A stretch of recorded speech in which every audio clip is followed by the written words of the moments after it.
കോൺഗ്രസ് മുക്ത പരിവർത്തനത്തിനോ എന്നാണ് ചോദ്യം. ജിമ്മി, സാധാരണ പ്രധാനമന്ത്രി നരേന്ദ്രമോദിയുടെ എല്ലാ സംസ്ഥാന പര്യടനങ്ങളും വെൽ ഓർക്കസ്ട്രേറ്റഡ്, വെൽ പ്ലാൻഡ് പരിപാടികളായിട്ടാണ് നടക്കാറ്. നമ്മൾ ഒരുപാട് സ്ഥലത്ത് കണ്ടത്. പക്ഷേ ഇന്ന് തിരുവനന്തപുരത്ത് നടന്നത് BJP-ക്കാർ തന്നെ പൊളിച്ച BJP-യുടെ ഏറ്റവും പ്രധാനപ്പെട്ട നേതാവിൻ്റെ പരിപാടിയാണ്.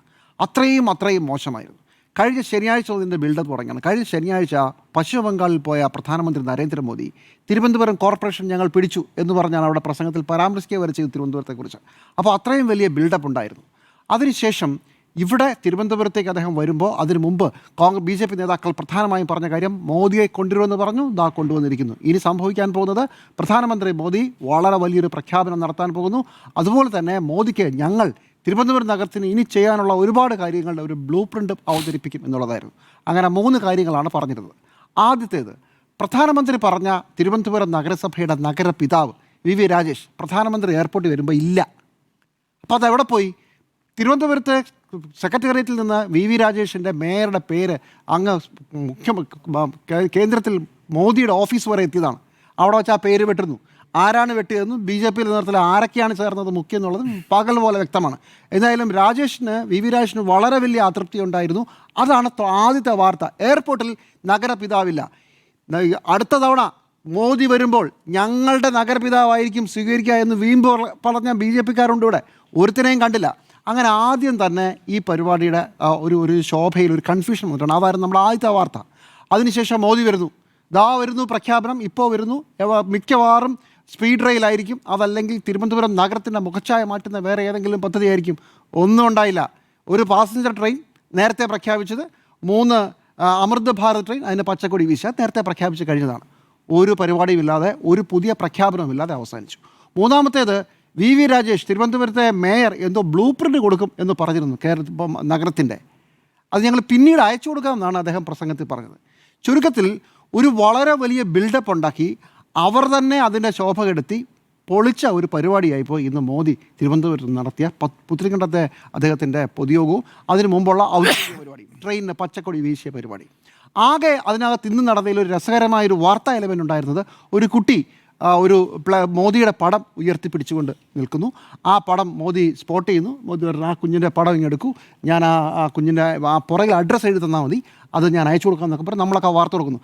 അതായിരുന്നു ഒരു രസകരമായ സ്ഥാനം. പക്ഷേ ഇത് കണ്ടപ്പോൾ ഇത് എവിടെയോ ഇതിനു മുമ്പ് കണ്ടിട്ടുണ്ടല്ലോ എന്ന് ആലോചിച്ചു. ഒന്ന് ഗൂഗിൾ ചെയ്ത് നോക്കുമ്പോൾ ഇതുപോലെ 3 നടന്നിട്ടുണ്ട്. 3 സ്ഥലത്ത് ഇതേ പരിപാടികൾ നടന്നിട്ടുണ്ട്. ഇത് തന്നെയായിരുന്നു പരിപാടി. ഒന്ന് ആസാമിൽ കാസിരംഗയിൽ, ഭാവനഗർ ഗുജറാത്തിൽ, കർണാടകത്തിലെ ഉടുപ്പിയിൽ ഇതുപോലെ തന്നെ ഒരു കുട്ടി പടവുമായി വരും. മോദി സ്പോട്ട് ചെയ്യും. ആ കുഞ്ഞിനെ അങ്ങനെ നിർത്താൻ പാടില്ല, ഇങ്ങ് വിളിക്കുമെന്ന് പറയും. ഗുജറാത്തിലാണെങ്കിൽ രവി പർമാർ എന്ന് പറയുന്ന 13 വയസ്സുകാരൻ്റെ പേരിൽ പിന്നെ ഒരുപാട് ഇൻ്റർവ്യൂകളും സാധനങ്ങളൊക്കെ ഒന്ന് അതങ്ങ് വൈറലാകുന്നു. അപ്പോൾ ഒരു പ്ലാൻഡ് പരിപാടിയായിരുന്നോ BJP നേതാക്കളെ? എനിക്ക് സംശയമുണ്ട്. ആ കുഞ്ഞിൻ്റെ ആത്മാർത്ഥതയൊന്നും ഞാൻ സംശയിക്കുന്നില്ല. പക്ഷേ ഇത് കുറേ നാളായിട്ട് ഇപ്പോൾ ഈ നമ്പർ 3-4 പ്രാവശ്യമായി നടന്നുകൊണ്ടിരിക്കുകയാണ്. അതുകൊണ്ട് മാത്രമാണ് ചോദിക്കുന്നത്, ഇതൊരു PR എക്സസൈസിൻ്റെ ഭാഗമായിരുന്നോ? അപ്പോൾ അതും ഒരു ചീറ്റലിൻ്റെ വക്കിലെത്തി നിൽക്കുകയാണ്. ഇങ്ങനെയാണോ ഒരു പ്രധാനമന്ത്രി മോദി കേരളം പോലെ ഒരു സ്ഥലത്ത്, ഇലക്ഷൻ വരാൻ പോകുന്ന ഒരു സ്ഥലത്ത് അദ്ദേഹം വന്നിറങ്ങി ലോഞ്ച് ചെയ്യാൻ പോകുന്ന അവരുടെ ഇലക്ഷൻ ക്യാമ്പയിൻ്റെ ആദ്യ ദിവസത്തിൻ്റെ പരിപാടി പ്ലാൻ ചെയ്യേണ്ടത്? മേയർ ആകുമെന്ന് പറഞ്ഞ് പിന്നെ ആകാതെ പോയ ശ്രീലേഖ IPS സ്റ്റേജിൽ നിന്ന് വട്ടം കറങ്ങുന്നു. എന്ത് ചെയ്യണമെന്ന് അറിയാൻ നിൽക്കുന്നു. അവരെ ആരും മൈൻഡ് ചെയ്യാൻ നിൽക്കുന്നു. നമ്മൾ ഒരു വശത്ത് കാണുന്നു. ഇപ്പുറത്ത് VV രാജേഷിൻ്റെ ഗ്രൂപ്പുകാർ കെട്ടിപ്പിടിക്കുന്നു. സുരേന്ദ്രനാണെന്ന് തോന്നുന്നു, കെട്ടിപ്പിടിക്കുന്നു. ഗംഭീരം എന്ന് പറയുന്നു. അവസാനം മോദി തന്നെ വന്ന് VV രാജേഷിൻ്റെ കൈ ഉയർത്തിപ്പിടിക്കുന്നു. ഈ നാടകങ്ങളാണ് ഇവിടെ കണ്ടത്. ഇതിൻ്റെ പിന്നറ കഥകളാണ് ഇന്നത്തെ വാർത്തയും നാളത്തെ പത്രങ്ങളിലൊക്കെ വരാൻ പോകുന്നത്. ഇതാണ് പ്രധാനപ്പെട്ട കാര്യം. ഒരു പ്രധാനപ്പെട്ട ഒന്നുമില്ലാതെ, പ്രത്യേകിച്ച് പറഞ്ഞ് പരത്തിയ ഹൈപ്പ് ഉണ്ടാക്കിയ ഒന്നുമില്ലാതെ അവസാനിച്ചു. ഇനി പ്രധാനമന്ത്രി മോദി ഇന്ന് സംസാരിച്ച, അവിടെ വെച്ച് പ്രസംഗിച്ച പ്രസംഗത്തിൽ രാഷ്ട്രീയ അറ്റാക്ക്. അദ്ദേഹം 3 പ്രധാനപ്പെട്ട ചരിത്ര പുരുഷന്മാരുടെ പേര് ഏറ്റു പറഞ്ഞു. ഒന്ന് മന്നത്ത് പത്മനാഭൻ, മറ്റേത് ശ്രീനാരായണ ഗുരു, മറ്റേത് മഹാത്മാ അയ്യങ്കാളി. ഈ 3 പേരെയും എടുത്തു പറഞ്ഞതോടുകൂടി കേരളത്തിൽ കഴിഞ്ഞ ആഴ്ച നടന്ന ഒരു പൊളിറ്റിക്കൽ എക്സ്പെരിമെൻ്റ് തുടങ്ങിയിട്ടുണ്ട്. ഈഴവ നായർ ഐക്യം. അത് നമ്പൂതിരിമൽ നായരുടെ ഐക്യത്തിൻ്റെ ആദ്യഘട്ടമാണെന്ന് പറയുന്നു. മോദി ടാർഗറ്റ് ചെയ്തത് കൃത്യമായി അതിനെയാണ്. അതുകൊണ്ട് തന്നെ അതിനോട് കണക്ട് ചെയ്ത് ശബരിമല കൊള്ളയെക്കുറിച്ചും, ശബരിമലയിലെ കൊള്ളയെ ഞങ്ങൾ വന്നാൽ ശരിയാക്കി കളയും, ഞങ്ങൾ പിടിക്കും എന്ന് പറഞ്ഞ് അങ്ങനെ ഒരു പ്ലാനിലേക്ക് പോവുകയാണ്. അതിന് മോദി ഉപയോഗിച്ച സർക്കാരുകളെയും രണ്ട് മുന്നണികളെയും, UDF-നെയും LDF-നെയും ഒരുപോലെ ഭള്ളു പറഞ്ഞെങ്കിലും അദ്ദേഹം വർഗീയ ചൊവ്വയോട് കൂടി എറിഞ്ഞ ചൂണ്ട മുസ്ലിം ലീഗിനും കോൺഗ്രസിനും എതിരെയാണ്. മുസ്ലിം ലീഗ് മാവോയിസ്റ്റ് കോൺഗ്രസ് എന്ന് വിളിച്ചു. ഇതും ഇദ്ദേഹം ആദ്യം വിളിച്ചതല്ല. ബീഹാറിൽ തെരഞ്ഞെടുപ്പ് വിജയത്തിന് ശേഷം പറഞ്ഞു, അതിന് തൊട്ട ദിവസം സൂറത്തിൽ പറഞ്ഞു, അത് കഴിഞ്ഞ് പാർലമെൻറ്റിൽ പറഞ്ഞു. ഇത് 4ാമത്തേതാണ്.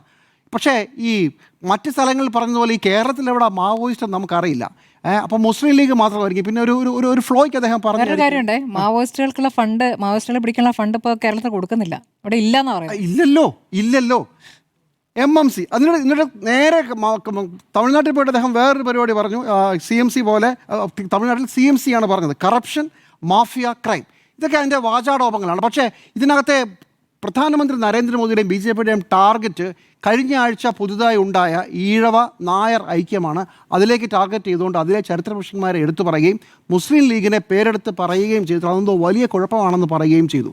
വർഗീയത തന്നെയാണ് പ്രധാനമന്ത്രി നരേന്ദ്രമോദി ഉദ്ദേശിക്കുന്നത്, വേറെ നമ്മൾ പ്രതീക്ഷിക്കുന്നില്ല. പക്ഷേ ഇതിനകത്തൊരു പാറ്റേൺ കൂടിയുണ്ട്.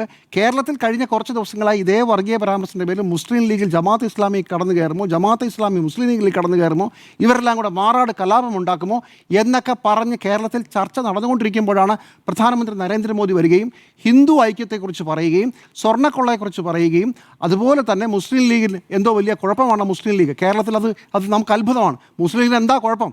വടക്കേ ഇന്ത്യ ചിലവായിരിക്കും. മുസ്ലിം ലീഗ് എന്തോ വലിയ കുഴപ്പമാണെന്ന് പറഞ്ഞ് പ്രധാനമന്ത്രി പറയുകയും ചെയ്തിരിക്കുകയാണ്. അപ്പോൾ കഴിഞ്ഞ കുറേ ദിവസങ്ങളായി LDF ഉഴുതുമറിച്ച മണ്ണിൽ പ്രധാനമന്ത്രി വിത്തെറിയുകയാണോ? ഞാൻ പലപ്പോഴും എൻ്റെ ചർച്ചയിൽ പറഞ്ഞിരുന്നു, CPM വിതയ്ക്കും BJP കൊയ്യും. അപ്പോൾ രണ്ടുപേരും ഒരേ സ്വരത്തിൽ പറയുന്ന ഒന്നാണ് കോൺഗ്രസ് ഇപ്പോഴേ പറഞ്ഞു തുടങ്ങിയിരിക്കുന്നത്. അത് ഒരു പരിധിവരെ ശരിവെക്കുന്നതാണോ അല്ലയോ, അതാണ് എന്താണെങ്കിലും വരാൻ പോകുന്നുള്ള ഇലക്ഷൻ കഴിഞ്ഞ് കാണാം. പക്ഷേ കഴിഞ്ഞ കുറേ ദിവസങ്ങളായി കേരളത്തിൽ നടന്ന ചർച്ചയിൽ നിന്നാണ് പ്രധാനമന്ത്രി പുതിയൊരു സാധനം കൂടെ തുടങ്ങിയിട്ടിരിക്കുന്നത്. അത് ഈഴവ നായർ ഐക്യത്തെക്കുറിച്ചും ഒരു കാര്യം കൂടെ പറയാം. ഇതിനു മുമ്പ് അമിത്ഷാ വരുമ്പോൾ അമിത്ഷാ പണ്ഡിറ്റ് കറുപ്പൻ്റെ പേര് പറഞ്ഞു, ശ്രീനാരായണ ഗുരുവിൻ്റെ പേര് പറഞ്ഞു, അതുപോലെ തന്നെ മറ്റൊരു പ്രധാനപ്പെട്ട പേര് പെട്ടെന്ന് ഓർക്കുന്നില്ല, മറ്റൊരു പ്രധാനപ്പെട്ട നേതാവിൻ്റെ പേര് പറഞ്ഞ് അവിടെയും ഹിന്ദു ഐക്യമാണ് പറഞ്ഞത്. ചുരുക്കത്തിൽ വർഗീയത കളിക്കാൻ BJPയും തീരുമാനിച്ചിരിക്കുന്നു. ഹിന്ദു ഐക്യത്തിൽ നിന്ന് കുറേ വോട്ടുകൾ നേടാനും കേരളത്തിൽ പരമാവധി സീറ്റുകൾ നേടാനും തന്നെയാണ് പ്ലാൻ. അവിടെ പ്രധാനമന്ത്രിയും BJPയും ഉദ്ദേശിക്കുന്ന ലക്ഷ്യം ഹിന്ദു മജോറിറ്റിസമാണ്, വർഗീയതയാണ്, മുസ്ലിം അപരവൽക്കരണമാണ്. ഈ അപരവൽക്കരണത്തെക്കുറിച്ചുള്ള ആരോപണങ്ങൾ കഴിഞ്ഞ കുറേ ദിവസങ്ങളായി നമ്മൾ LDFനെതിരെ പലരും ഉയർത്തുന്നതുമാണ്. ചേർത്ത് വായിക്കുക.